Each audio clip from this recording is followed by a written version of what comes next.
Oke, jadi kalau kalian notice beberapa minggu ini kita nge-review laptop high-end semua yang pakai prosesor generasi terbaru semua. Kalau kemarin kita ngebahas dari tetangga sebelah, sekarang kita akan ngebahas dari Acer yang sama-sama pakai Intel Core i9 generasi ke-13, terus Nvidia RTX 4070. RAM-nya ini lebih kenceng dibandingkan yang kita bahas kemarin DDR5 5600 MHz. Kalau yang kemarin kan masih 4800 MHz. Untuk layarnya juga kenceng. Dia punya resolusi QHD dengan refresh rate 240 Hz dan 3 millisecond response times. Tapi yang menarik, bobotnya ini lebih ringan ketimbang laptop monster yang kita bahas kemarin.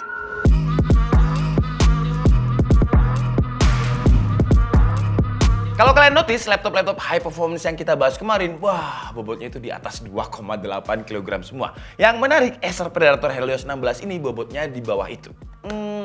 Saya ceritain dulu dari segi desain.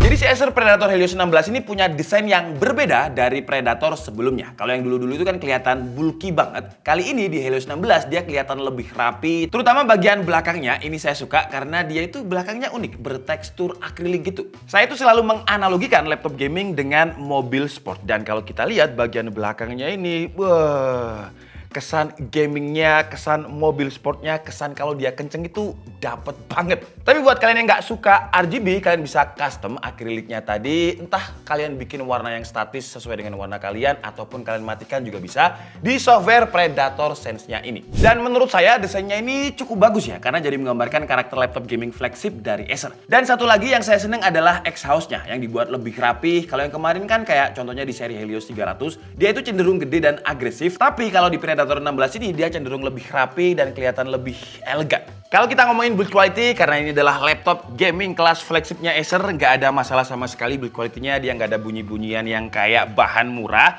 Memang ya kalau untuk materialnya bagian bawahnya ini dia masih pakai plastik, tapi untuk cover belakangnya ini udah pakai aluminium dan juga bagian area keyboard ini juga pakai aluminium. Sayangnya buat kalian yang orangnya kayak saya, di mana tangannya itu cepet banget basah, kalau kalian lihat ini cepet banget nempel fingerprint. Terus kalau untuk bobot, sebenarnya kalau dibilang ringan enggak juga, karena bobotnya ini 2,5 kg tanpa charger. Tapi kalau kita lihat dari laptop-laptop gaming yang kita bahas kemarin, di mana dia di atas 2,5 kg, jadi Acer Predator ini adalah laptop gaming paling ringan yang pernah saya bahas sejauh ini untuk prosesor terbaru yang udah pakai Intel Core i9 13900HX. Untuk layar dia juga udah nggak ada masalah. Kalau kalian tanya apakah dia bisa dibuka dengan satu tangan, sangat-sangat mudah ya kalau kita mau buka dia dengan satu tangan. Dan engselnya ini sama sekali nggak wobble. Jadi kalau misalkan kalian tergesa-gesa terus kalian buka laptopnya, dia itu nggak wobble gitu, nggak mendal-mendal lagi.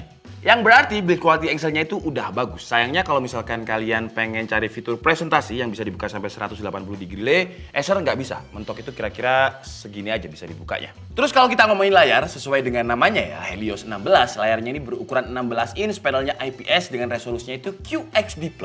Dan buat kalian yang suka gaming, wah, dia refresh rate-nya 240 Hz dengan 3 millisecond response time dan juga udah support dengan G-Sync. Gambar yang dihasilkan juga udah sangat baik, biarpun ini laptop gaming yang biasanya itu mengandalkan refresh rate yang kenceng, tapi dia tetap bisa digunakan untuk pekerjaan seperti desain ataupun editing. Yang biasanya pekerjaan editing itu membutuhkan akurasi warna yang tinggi. Dan si Predator Helios 16 ini untuk sRGB-nya dia udah 100%. Adobe RGB-nya 84 dan 96% untuk DCI P3-nya. Kalau kalian bingung dengan angka-angka tadi, gampangnya kayak gini. Jadi kalau misalkan kalian pengen nge-shoot si bebek ini warnanya kuning, terus di layarnya Predator ini bakalan ya warnanya itu sesuai warna dia, real kuning gitu, nggak ke oren-orenan atau nggak kuning pudar. Dan yang paling saya suka dari Acer dari dulu itu adalah kualitas layarnya itu nggak pernah dikasih yang nanggung gitu ya. Contohnya kayak brightness-nya ini. Brightness-nya ini kita dikasih brightness yang gede banget untuk ukuran laptop gaming 16 ini. Jadi brightness-nya itu ada di 500 nits yang menurut saya ini udah lebih dari cukup kalau kalian gunakan pemakaian outdoor. Contohnya di situ ada lighting, dan kalau misalkan saya tembakkan ke sana dengan lighting tuh, kalian masih bisa melihatnya dengan jelas. Ini padahal belum full brightness, dan kebanyakan laptop gaming itu ya 360 atau 450 nits, tapi ini mentoknya bisa sampai 500 nits. Jadi untuk pemakaian outdoor aman banget. Dan ngomongin brightness tinggi, kalau kita ngomongin spesifikasi spesifikasinya ini juga tinggi. Ya wajar sih ya, karena dia kelasnya udah Predator, bukan Acer Nitro. Jadi untuk prosesor dia pakai Intel Core i9 13900HX dengan jumlah core-nya itu 24, thread-nya ada di 32. Bayangin aja sekenceng apa, nanti kita tes performanya ya. Terus untuk GPU-nya dia pakai RTX 4070 laptop GPU dengan VRAM-nya 8GB, RAM-nya ini 16GB DDR5 dengan speed 5600 MHz. Dual channel, dan ini adalah RAM memory speed yang paling kenceng yang saya bahas di laptop, karena biasanya DDR5 yang saya bahas itu ya mentok-mentok di 4800 MHz. Kalau untuk storage-nya sih standarnya laptop flagship ya. Jadi dia pakai storage itu SSD M.2 NVMe PCIe Gen 4 dengan kapasitas 1TB yang speednya udah lebih dari 6500 Mbps. Dan kalau kalian ngerasa 1TB itu kurang, dan kayaknya bakal kurang sih ya kalau di laptop gaming, karena size untuk gaming AAA sekarang udah gede-gede. Dan kalau kalian ngerasa kurang, tinggal tambahin satu aja M.2 slot tambahan, karena masih ada slot satu lagi. Oke lah, sekarang masuk ke saat yang saya yakin ini adalah saat yang kalian tunggu-tunggu. Performanya kayak gimana ya si Intel Core i9 13900HX dan juga RTX 4070 di Acer Predator Helios 16 ini. Tapi disclaimer dulu, semua tes ini kita pakai settingan turbo di settingan Predator Sense-nya. Intinya ini settingan mentok optimalnya si Acer Predator Helios 16. Dan sekarang kita coba langsung aja di Cinebench R23. Seperti biasa kita pakai skenario takanan ya. Jadi laptopnya ini kondisi dicas juga, dan hasilnya untuk performa single core-nya dia dapat itu skor 1553. Kalau untuk multi core-nya running pertamanya 23594 dan running keduanya dia paling gede ya dengan 24017. Tapi sisanya dia stabil di 23000 ketika kita loop sebanyak 10 kali. Nah, sekarang gimana kalau laptopnya ini nggak kita cas dan di Predator Sense-nya ini kita setting di balance. Siapa tahu kalian cuma pengen ngetik-ngetik atau nonton YouTube aja. Dan hasilnya memang ada penurunan performa ya. Dengan performa single core-nya di Cinebench R23 itu sekitar 1475, dan untuk multi core-nya stabilnya itu di kisaran 9200 sampai 9400 poin. Kenapa ada penurunan performa yang sejauh itu? Karena dengan skenario yang pertama tadi kita pakai adapter yang adapternya ini segede ini tuh. Kalau misalkan ini kena kepala saya kayaknya pingsan deh ya. Dan dayanya ini 330 watt, segede ini. Makanya ada penurunan performa. Ya penurunan performanya berapa ya, sekitar 330 watt karena tanpa adapter. Dari suhu temperaturnya pun sebenarnya kita juga bisa lihat ya, dengan skenario rata kanan dengan kondisi adapter dicolok tadi, untuk suhu temperaturnya itu bisa mentok di kisaran ya nyolong-nyolong di 95 derajat Celcius. Tapi kalau kita lihat dengan CPU package powernya, wah kalau kalian lihat ya, dia bisa sampai 150 watt kalau misalkan pakai adapter. Nah di skenario kedua, kalau misalkan kita nggak pakai adapter, kalian lihat aja CPU package powernya itu dia cuma ada di sekitar 26 watt. Jadi suhu temperaturnya kalau kalian lihat juga nggak seanget yang pertama tadi. R23 udah, sekarang kita lanjut ke R15. Seperti biasa skenarionya sama. Jadi untuk yang pertama itu single core-nya dia dapat 219.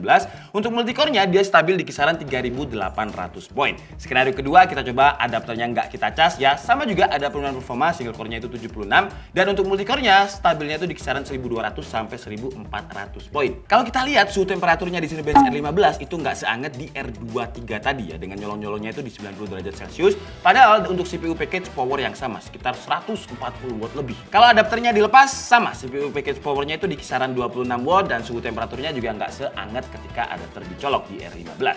Lanjut ke performa Geekbench 5. Untuk single core dia dapat 1699, multi core-nya itu 16087, OpenCL-nya ada di 114678. Sekarang kita coba dia untuk editing. Walaupun ini bukan laptop editing ya, tapi laptop gaming, tapi karena dia udah high performance, kalau kalian gunakan untuk render-render aja, ya kenceng ya. Contohnya kayak Adobe Premiere Pro dengan template yang memang biasanya kita pakai, kita ekspor ke 4K.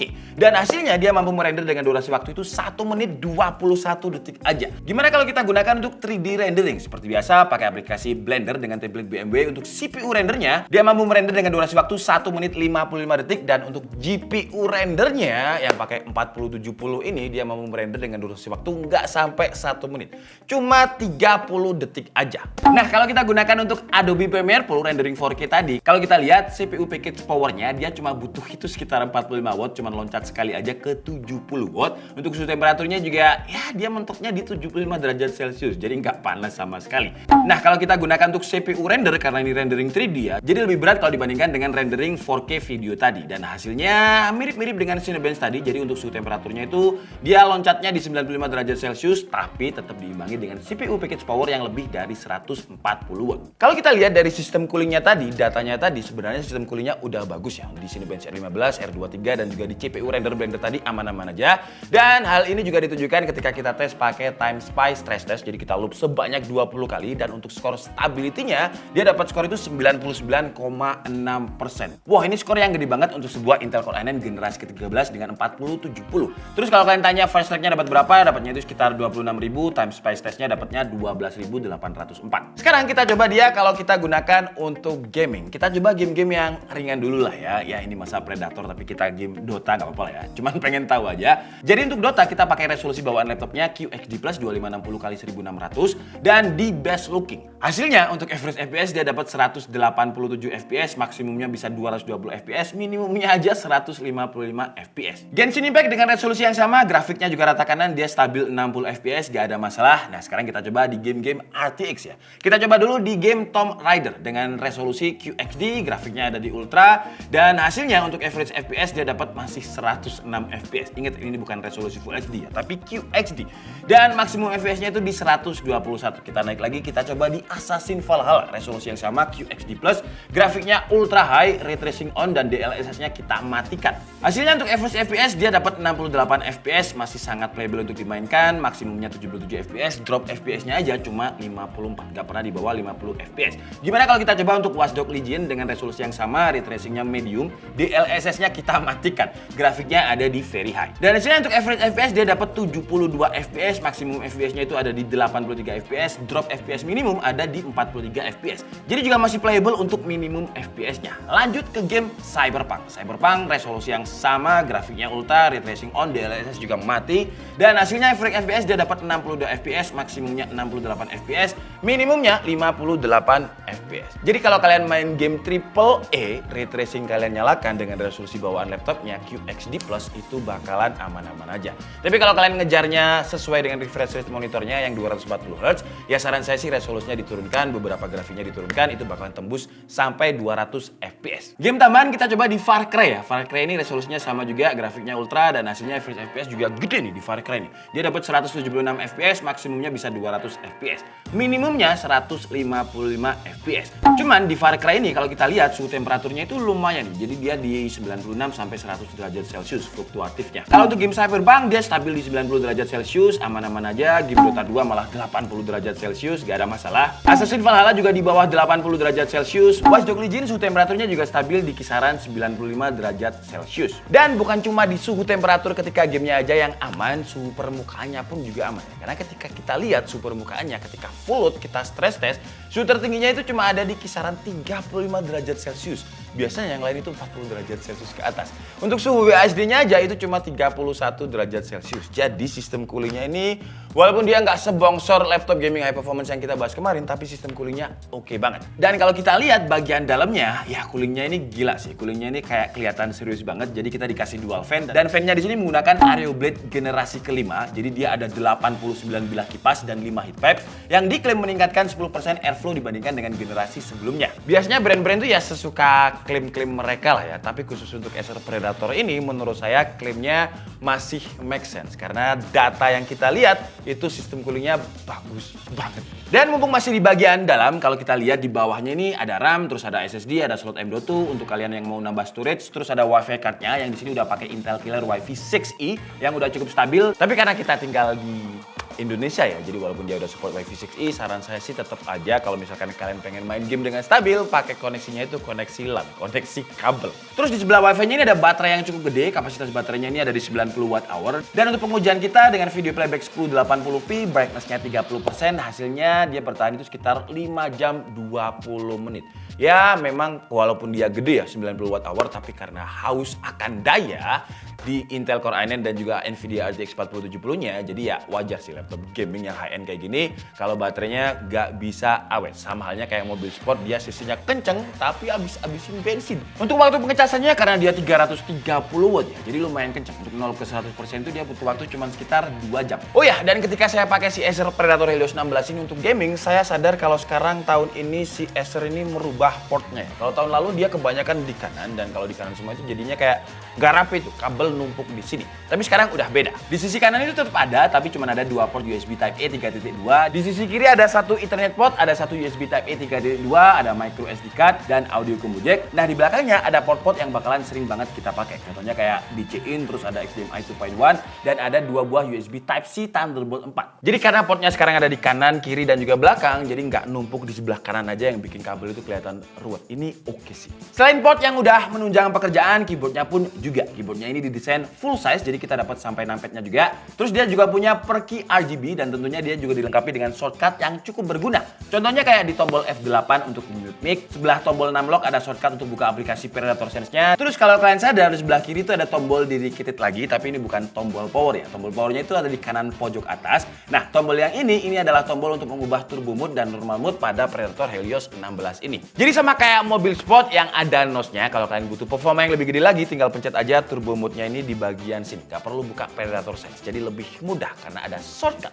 Ketika saya pakai Predator Helios 16 ini, kalau kita ngomongin typing experience ya, wah dia udah nyaman banget. Tactile-nya ini kerasa, keyboardnya nggak menghasilkan suara yang berisik. Terus untuk touchpad-nya ini saya juga suka banget, silent, tactile-nya pas, travel distance-nya pas, gak ada masalah kalau untuk input device. Di atas keyboardnya ini ada speaker dan di bawahnya juga ada dua lagi speaker, dan buat hasil suaranya menurut saya ini termasuk speaker yang cukup bisa dipakai untuk denger aja, karena untuk suara dari bassnya itu agak kurang ya untuk sebuah laptop gaming. Tapi kalau misalkan gaming menurut saya sih ya pakai headphone aja biar lebih enak lagi, lebih imersif lagi. Buat webcamnya menurut saya juga udah oke, karena laptop gaming high performance yang kita bahas kemarin itu masih di 720p 30 fps, padahal harganya mahal. Ini dia webcamnya udah memiliki resolusi 1080p 30 fps. Di belakang kelihatan ya ada Ari di situ pakai sarung ya untuk monitoring sih. Dan kira-kira seperti ini ya untuk hasil webcam dari Acer Predator Helios 16, dan dia ada beberapa software effect. Coba saya lihat ya, kalau misalkan automatic framing ini dia bakalan di crop ke 720p dan harusnya dia ngikut. Wih, ada follow cam-nya ya. Set. Nah, kayak gini loh. Kenapa harus 1080p? Karena bisa pakai fitur auto framing kayak gini. Jadi muka itu bakal tetap di tengah gitu. 1080p di crop ke 720p gitu. Eye contact ini apa? Kita coba lihat. Eye contact, waduh mata saya lagi sakit lagi, nggak bisa coba. Dan kalau misalnya kita pakai background effect, kira-kira kayak gini sih ya. Kualitas mikrofonnya kayak apa, kalian bisa tulis di kolom komentar karena saya nggak bisa dengar. Tapi buat biar lebih ekstrim lagi, kita coba kalau misalkan saya ngetik keyboard mechanical ini, apakah terdengar? Kalau enggak sih berarti noise cancellingnya bagus. Oke lah, jadi mungkin cukup segitu aja video review dari Acer Predator Helios 16 kali ini. Kesimpulannya sih, dia harganya nggak terlalu mahal kalau kita bandingkan dengan laptop gaming yang beberapa hari kemarin kita review yang juga udah high performance dengan prosesor terbaru dari Intel juga. Untuk Acer Predator ini harganya ada di sekitar 38 juta. Wah gila, 38 juta katanya nggak mahal. Enggak, kalau kita bandingkan dengan yang udah kita review kemarin. Karena yang kita review kemarin itu harganya 60 sama 70 juta rupiah. Tuh ya, 2 kali lipat lebih mahalnya. Karena memang beda spesifikasi ya. Kemarin tuh pakai 4080, yang ini kemarin pakai 4090 ya. 4090, yang ini dia pakai 4070. Tapi walaupun pakai 4070 seperti yang kalian lihat tadi, performa gamingnya walaupun kita naikkan resolusinya ke QHD+, tapi masih ngangkat-ngangkat aja di atas 60 fps. Sistem coolingnya juga saya suka, bagus, bahkan untuk suhu tertingginya cuma sampai 35 derajat Celcius untuk suhu permukaannya. Suhu gaming juga masih 95, kadang di bawah 80 derajat Celcius. Jadi untuk sistem cooling sama sekali nggak ada komplain. Jadi kalau kalian gunakan laptop ini untuk gaming, editing, atau rendering, aman-aman aja. Portnya juga saya suka, lengkap sama seperti spesifikasinya, dia bisa menunjang untuk pekerjaan editing ataupun gaming. Dan desain itu memang selera masing-masing sih ya, tapi yang saya suka dari Acer tahun ini, dia mau keluar dari comfort zone-nya untuk membuat sesuatu yang baru dengan acrylic design di bagian belakang ini. Ya desain itu ada yang suka, ada yang nggak suka, tapi karena dia fresh jadinya kayak ya lebih seger aja dilihatnya, lebih beda gitu, nggak anti mainstream. Kalau untuk kekurangannya, sistem coolingnya tadi kan bagus ya, tapi kekurangannya kalau misalnya kita pakai turbo mode, wah fan-nya ini suaranya anggap aja kayak kalian mau di bandara terus pesawat mau terbang gitu. Berisik suaranya.